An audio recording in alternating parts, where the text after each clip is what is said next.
अस्सलाम वालेकुम स्टूडेंट्स, उम्मीद करता हूँ आप खैर आफियत से होंगे।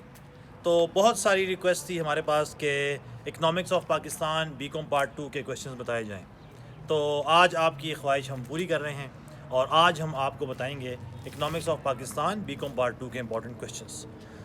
पहले तो ये बात समझ लें कि इकनॉमिक्स ऑफ पाकिस्तान के इंपॉर्टेंट क्वेश्चंस बनाना बहुत ही मुश्किल काम है, क्योंकि इसमें वो रेपिटिशन नहीं है, क्वेश्चंस बार बार रिपीट नहीं होते।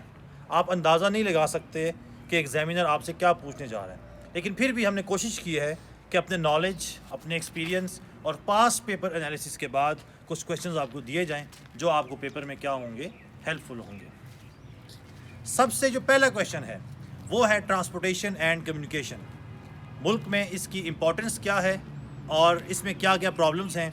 इसमें आपका रेलवेज़ आ सकता है और कम्युनिकेशन सिस्टम आ सकता है कि उसकी इम्पोर्टेंस वगैरह बताएं। ठीक है। क्वेश्चन नंबर 2, हमारा मुल्क इंडस्ट्रियली और एग्रीकल्चरी बैकवर्डनेस क्यों है? इंडस्ट्रियल और एग्रीकल्चर बैकवर्डनेस की वजूहात क्या हैं और इसकी रेमेडीज़ क्या हैं? इसको हम बेहतर कैसे कर सकते हैं? ये जो हम बहुत पीछे रह गए हैं, इससे निकलने का तरीकाकार क्या है? तो क्वेश्चन नंबर 2, इंडस्ट्रियल और agriculture backwardness and how to overcome it. Question number 3, economic problems. Inflation आपसे पूछ सकता है, क्या होती है इन्फ्लेशन, मेरिट्स क्या हैं, डीमेरिट्स क्या हैं, कॉजेज़ क्या हैं, रेमेडीज़ क्या हैं। अनएम्प्लॉयमेंट, उसकी वजूहात क्या है, हमारा मुल्क इस प्रॉब्लम का शिकार क्यों है और इससे निकला कैसे जा सकता है। तीसरी इकोनॉमिक प्रॉब्लम है एनर्जी क्राइसिस। एनर्जी क्राइसिस क्या होता है, इसकी कॉजेज़ क्या हैं और इसकी रेमेडीज़ क्या हैं कि हम इससे कैसे निकल सकते हैं। क्वेश्चन नंबर 4, डेवलप्ड और अंडर डेवलप्ड कंट्रीज़ की फ़ीचर्स क्या हैं? हमारा मुल्क डेवलप्ड है या अंडर डेवलप्ड है, दोनों का डिफरेंस क्या है? तो question number 4 basically features of developed and under developed countries.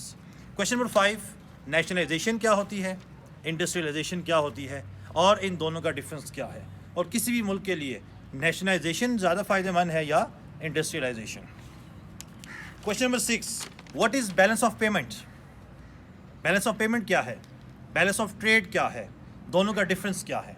Favourable balance of payment और अनफेवरेबल बैलेंस ऑफ पेमेंट और बैलेंस ऑफ ट्रेड, ये क्या चीज़ें होती हैं और किसी भी मुल्क के लिए बैलेंस ऑफ पेमेंट को या बैलेंस ऑफ ट्रेड को फेवरेबल कैसे बनाया जा सकता है? तो ये हमारा नेक्स्ट क्वेश्चन था।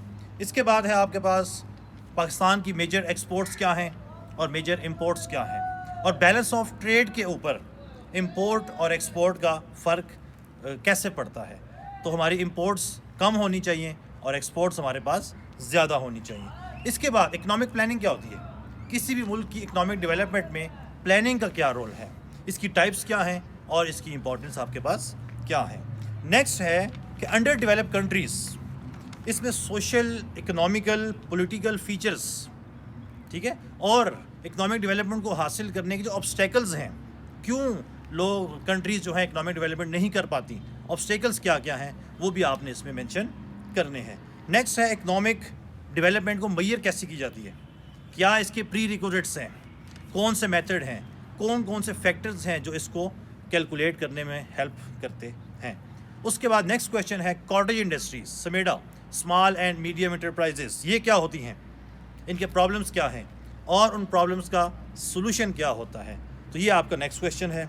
उसके बाद ट्रेड बट नॉट एड, इमदाद नहीं तिजारत, इसके ऊपर अक्सर वो क्वेश्चन पूछ लेता है, तो ये क्वेश्चन भी आपने लाजमी प्रिपेयर करना है। नेक्स्ट है आपके पास फॉरेन असिस्टेंस, जो IMF वगैरह से हम लोन लेते हैं या फॉरेन कंट्रीज से हम मदद मांगते हैं, इसके मेरिट्स और डीमेरिट्स क्या हैं, हमारे मुल्क में एग्रीकल्चर प्रॉब्लम्स क्या क्या हैं, उनकी कॉजेज़ क्या हैं और उसको हम बेहतर कैसे बना सकते हैं। नेक्स्ट हमारे पास एग्रीकल्चर लोन्स, क्रेडिट फैसिलिटीज़ में आने वाली मुश्किलात क्या है और इसको बेहतर कैसे किया जा सकता है। और लास्ट पे हमारे पास है cooperative farming and capital formation, इनमें क्या क्या प्रॉब्लम्स हैं, ये क्या चीज़ें होती हैं और इनको हल कैसे किया जा सकता है। नॉर्मली हमारे पास जो इंपॉर्टेंट क्वेश्चन होते हैं 15, लेकिन चूँकि ये ऐसा सब्जेक्ट है, टेक्निकल सब्जेक्ट है, इसके लिए हमें कुछ 5-6 क्वेश्चन ज़्यादा बनाने पड़ गए हैं। तो इंशाल्लाह उम्मीद करता हूँ कि ये जो इकनॉमिक्स ऑफ पाकिस्तान पार्ट 2 के क्वेश्चन हैं, ये आपको पेपर में बहुत ही फ़ायदा देने वाले हैं। और अगर आपको लगता है कि वीडियोस आपके मुताबिक है تو اس کو لائک ضرور کیجیے گا اور ہمارے چینل کو سبسکرائب بھی ضرور کیجیے گا. تو یہ ہمارے پاس BCom 2 کے تمام کویشچنس کی جو امپورٹنٹ سیریز تھی وہ اب کیا ہوئی، اختتام پذیر ہوئی. اللہ حافظ.